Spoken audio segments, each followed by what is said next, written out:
One of the great stars in the history of cinema, Steve McQueen, passed on this day, 1980, from mesothelioma. He was only 50.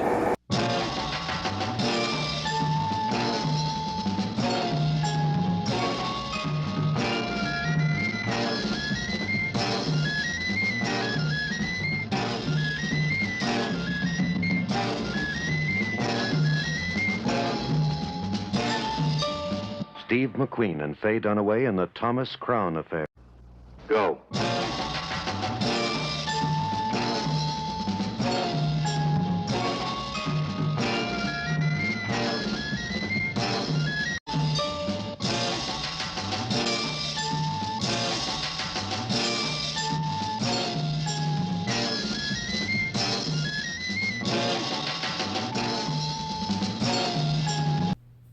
And we're back in the studio like we never left. Welcome to the Confessions of a Not So Dangerous Mind podcast. I'd like to thank you all for spending some of this Thursday evening here with me in New York. But once again, we're going to skip past all that promotional jazz and get right to the guts of the episode.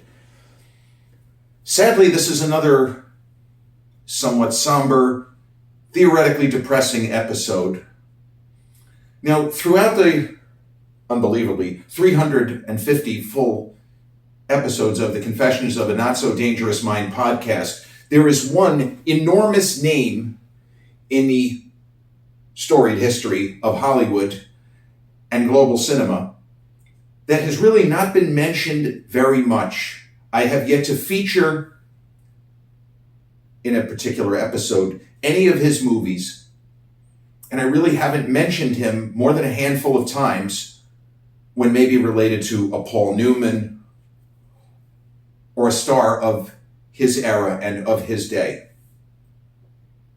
On this day, 1980, November 7th, the world lost one of the greatest movie stars in the history of cinema. He was only 50. He died of mesothelioma when he had been in the Marines. Presumably, asbestos lodged its way into his lungs, and ultimately it killed him at just 50. You know who else is 50? Me. I'm going to be 51 a lot sooner than I turned 50. To think of what this man achieved, it's extraordinary. The man we're talking about, of course, was born Terrence McQueen. I believe his middle name was Stephen, better known as Steve McQueen. And Steve McQueen is kind of alone when you're talking about older audiences, people who would be my dad's age and maybe a little bit younger. But when you think of an actor, the first word that comes to mind for Steve McQueen is cool. He was the king of cool. He looked good doing everything. He wasn't necessarily the most expansive actor, didn't have the most range. But in the Clint Eastwood, Gary Cooper mold, hell, you could throw Redford in there too if you want. In the right role, McQueen was capable of greatness. He had incredible screen presence. And he just looked good up there. He just looked good up there. There are some people that might be very attractive, but they seem a little bit, it doesn't quite work. You think about Tom Selleck, an incredible TV star, movie career never quite took off. I don't know why, but maybe he was just made for TV. Steve McQueen was made for the cinema. And my first exposure, so to speak, to Steve McQueen was a very early role for him in the original 1958 The Blob. It's okay. The special effects are a little wonky. It's not as good as the 1988 version with, who was in it, Shawnee Smith, and I forgot who the co-stars were. But the 1988 The Blob, I think, is better than the original. It's terrific. But McQueen, he's pretty funny. Even though his character he's the main character, he's not really supposed to be funny. But the way he keeps calling his girlfriend whose name is Janie, he keeps calling her Janie girl. I think she corrects him 3 times. Don't call me that. A little bit of toxic masculinity corrected, perhaps, in 1958. Ooh. But McQueen was he was unique. He was a unicorn. And he was not known as the King of Cool for nothing. And the irony is, in perhaps his most famous role, in probably his most famous film, historically, The Great Escape, his character was the cooler king. The cooler king, the king of cool. This is not a coincidence. These things don't exist in a vacuum, as I like to say. Or in the second segment of Creepshow 2, as one of the characters is trying to figure out this bizarre oil slick looking thing that's just sitting there, seemingly waiting for them to do something. This thing doesn't look like an accident. It looks like it's on purpose. Steve McQueen being called the cooler king, he was already on his way to becoming the king of cool. Now, I love Pierce Brosnan, right? Pierce Brosnan, not my favorite James Bond, but a super cool, suave, sophisticated, distinguished, distinctive actor. In 1999, while he was still 007, shaken, not stirred, Mr. Bond, Pierce Brosnan did a remake directed by the terrific John McTiernan. He did Predator with Arnold, The Hunt for Red October with Sir Sean and young Alec. Terrific filmmaker. Pierce Brosnan, Rene Russo, Dennis Leary did a remake of the Thomas Crown Affair. The original Thomas Crown Affair starred who? Steve McQueen and Faye Dunaway, who has a small role as Pierce's therapist in the remake. I like that. Although it's been said by a lot of people and not me that Faye Dunaway could be a handful, I love that they cast her in that role. And Pierce has a great time. He is perfectly cast. He's great. And the last act of that film, I think, is better than the last act of the first one. But even someone as resourceful, as talented, as debonair as Pierce Brosnan comes up short as Thomas Crown when compared to Steve McQueen. No one did that kind of role better than McQueen. And it's amazing because Pierce's character, in brief, Thomas Crown is a multi-millionaire in both versions. In the 90s versions, he's some kind of a financier, mergers and acquisitions, hostile takeover specialist. He's like a Danny DeVito from Other People's Money. Whoever dies with the most wins. It's the American way. Boy, was Danny DeVito's character of Lawrence Garfield or Larry the Liquidator, boy, was he ahead of his time. Whoever dies with the most wins. Well, Thomas Crown, in both the Pierce Brosnan, John McTiernan, Rene Russo, Dennis Leary remake, and the Norman Jewison, boy, I almost forgot. Wow.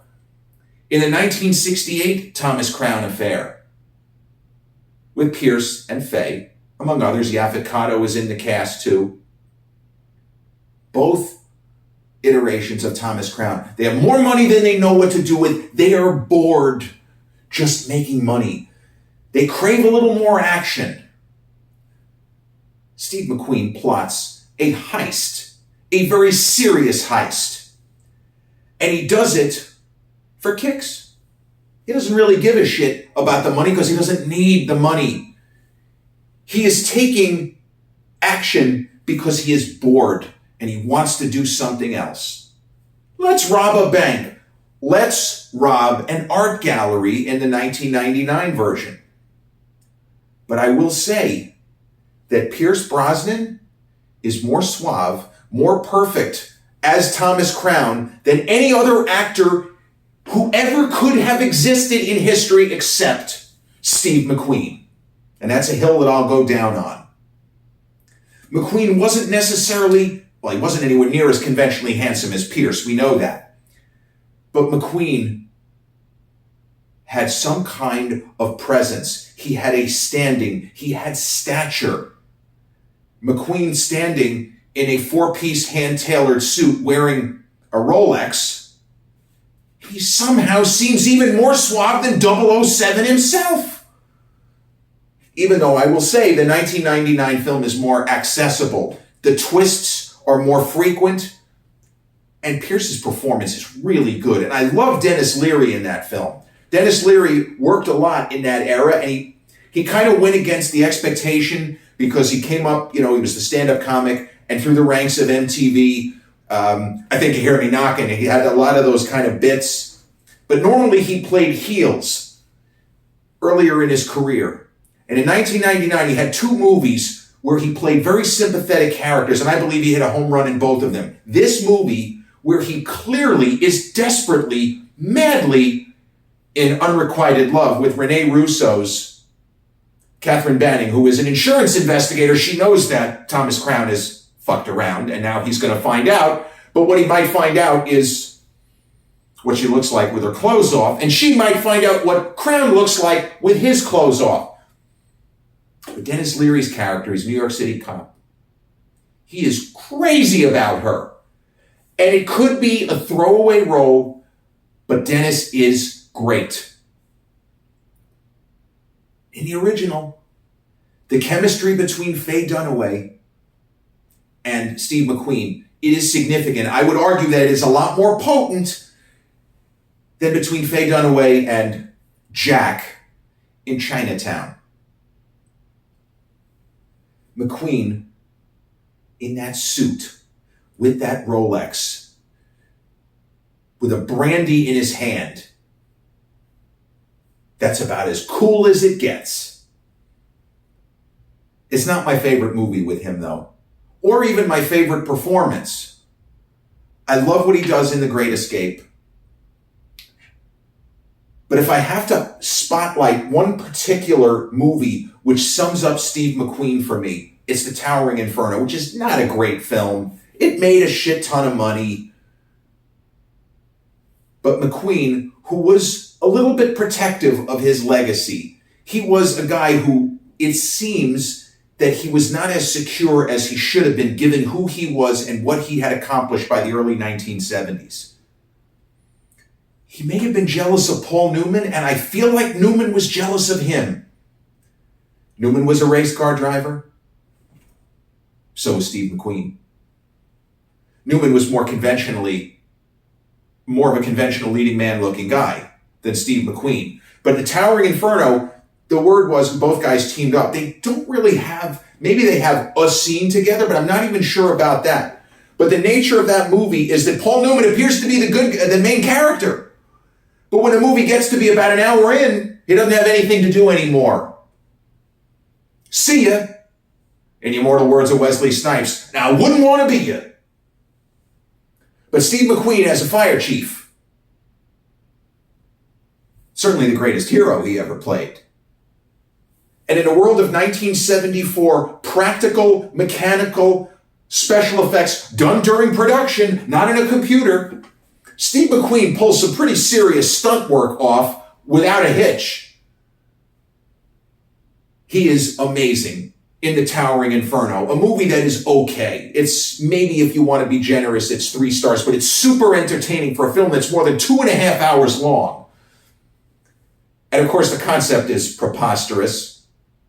You have like 140-something or 150-story building. They cut a lot of corners building it. They don't have that many safety features, and it's like a joke. Do you have any safety features in this 100 and however many floor fucking death trap? And I think it's Paul Newman who almost jokingly says, yeah, we installed no smoking signs in every elevator. Ooh, that's great. We got no smoking signs in every elevator. The building is going to burn to a crisp, but at least we got those no smoking signs. McQueen is amazing. I like The Great Escape It's not my favorite war movie. It's not a conventional combat film, for those unfamiliar. It is a film of Allied soldiers in a prison camp. So it is what would be called a war atmosphere film. For reference, Bridge on the River Kwai, same ballpark, Sir Alec Guinness is in a Japanese prison camp and they have to build a bridge and they make the mistake of building the bridge a little too good. Hello, these are the bad guys. Don't build them a good bridge. You're trying to lose the war for us? Oops. My favorite of those kinds of films, well, I have two favorites. Sylvester Stallone's Victory, about Allied prisoners of war in a German prison camp during World War II, who decided to play a soccer game, or football if you prefer, against the German national team. The Germans think they're going to get some propaganda over the good guys. Oops. You ain't beating Stallone, baby. Not that era Stallone. Yeah, Victory is basically a Rocky movie set in a prison camp. I'm not exaggerating. Love it. But my favorite film of this type is not The Great Escape. It's Stalag 17, which is a Billy Wilder film, and it won the great William Holden his only Oscar as the opportunistic American prisoner of war, Sefton. The Great Escape is a fantastic film. I'm going to try not to spoil it. It's a fantastic film, but of the movies I just mentioned, Stallone's Victory and Stalag 17, they have the kind of ending that is cathartic in a good way, in my opinion. That's kind of why I like it. I'm a little bit old-fashioned. I want the bad guys to get what's coming to them. I want the good guys to win. I know they're not always going to win. Look at the 1970s, speaking of Jack and Faye Dunaway. Chinatown, classic example of a movie where the hero doesn't exactly achieve all of his objectives, or does he achieve any of his objectives? Well, maybe he was trying to get Faye Dunaway's clothes off too. Spoiler alert. Congrats, Mr. Gitz. Mr. Gitz. Magnificent Seven, a great movie. I think that, for me, might be the best movie that McQueen was ever in. Many people would take issue. They'd say, hey, wait a minute, bro. It's a remake. It shouldn't count. Come on.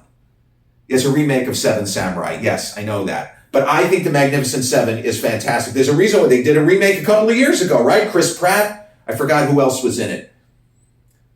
It's great. Even though Yul Brynner kind of feels like he's the star of the movie, McQueen registers as only he can. And Yul Brynner, you talk about a guy with screen presence. The fact that McQueen is able to more than hold his own with as magnetic and charismatic a figure as Yul Brynner, it's pretty damned impressive.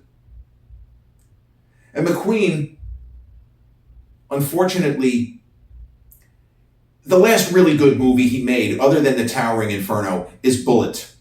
Bullitt is in the ballpark of Dirty Harry and The French Connection as far as, well, it's a San Francisco police officer. It's 3 years before Dirty Harry. Bullitt contains what many consider to this day to be the single best car chase in movie history. I'm not really into car chases. I've seen so many car chases. I think Bullitt is okay, but if you're comparing it to The French Connection and Dirty Harry from 3 years later, comes up short. It's a good cop thriller. It's not on the exalted level of The French Connection or Inspector Harry Callahan trying to track down the Scorpio killer by any means necessary in Dirty Harry. So in the mid-1970s, and the thing with Steve McQueen, maybe because of the exposure to asbestos and mesothelioma, for someone who was a fitness nut, and he was a guy that was always working out, it wasn't like a big guy, but you look at pictures of him as a younger man, he had a really good physique. He had a good physique within normal parameters. He wasn't built like Clint Walker, at 6'5", 240 at 8% body fat. He wasn't built like that. But McQueen was a guy who you could tell took care of himself. But by the time he was in his mid-40s, he looked a lot older, even though he still had a great head of hair. His hair started to go gray, and he developed a persistent cough. And maybe nowadays they would have been able to diagnose him sooner, and maybe they would have been able to save him. But his last movie, which was, what did he, a movie called Jubal, and then he did a movie called, was it Tom Horn? I think was actually the last film he shot. He was in really bad shape. I don't think he should have been even allowed to work. I think he should have been getting treatment full time, but maybe even he didn't realize how sick he was. And you think about this for reference and for comparison. Clint Eastwood, who just released a movie, and I talked about it, there's a lot of controversy over what the hell Warner Brothers is doing because the film has gotten stupendous reviews and is without question going to be an Oscar contender across multiple categories. Clint Eastwood was born May 31st, 1930. James Dean, I don't know his date of birth, but I know that James Dean was born in 1931.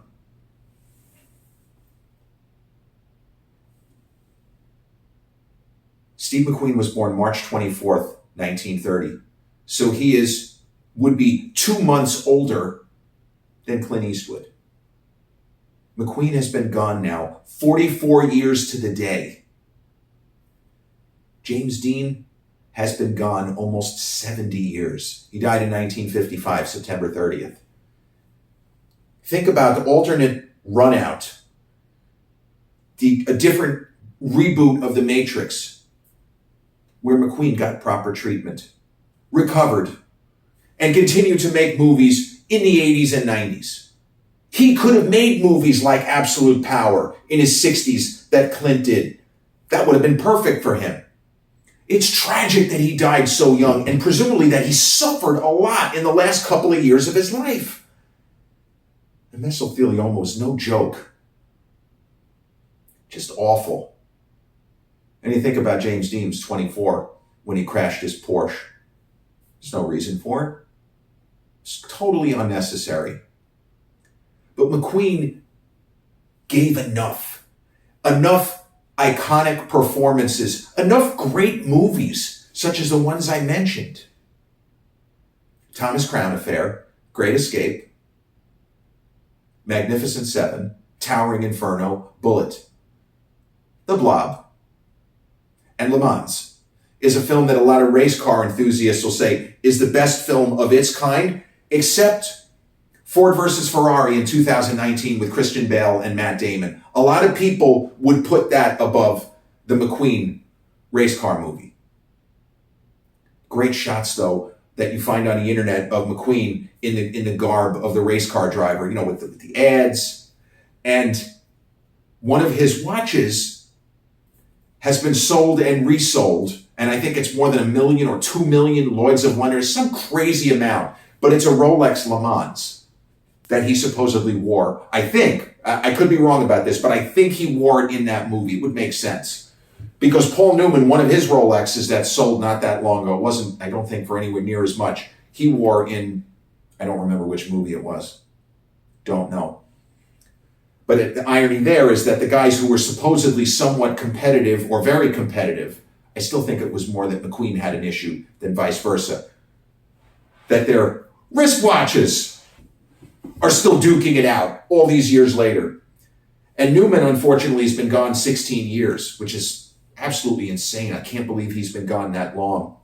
Newman was a little bit older, though. He lived a longer life. Paul was, I think he was 83 or 84 when he passed. Steve McQueen, the king of cool, gone 44 years today, but will never be forgotten. And I would make a request of any young people, anyone under 40 to be precise, who has never seen a movie with Steve McQueen, do yourself a favor, watch the original Thomas Crown Affair, watch Bullet, watch The Towering Inferno, Magnificent Seven, The Great Escape. And you will marvel at the way that actor, that icon, that legend, the way that he commanded the screen and seemed to do it effortlessly. There will never be another one like him. This has been episode 351 of the Confessions of a Not So Dangerous Mind podcast. I'd like to thank you all for spending some of your Thursday evening here with me in New York. If you check out this episode on the YouTube channel, haven't done so already, please click like, subscribe, comment, share, turn on those notifications. Or if you catch this episode on the audio platforms such as Podbean, Spotify, iTunes, or the others in which we're hosted, same general rule applies. Click like, subscribe, share, and turn on those notifications. I'll be back with a new episode real soon. Till then, peace.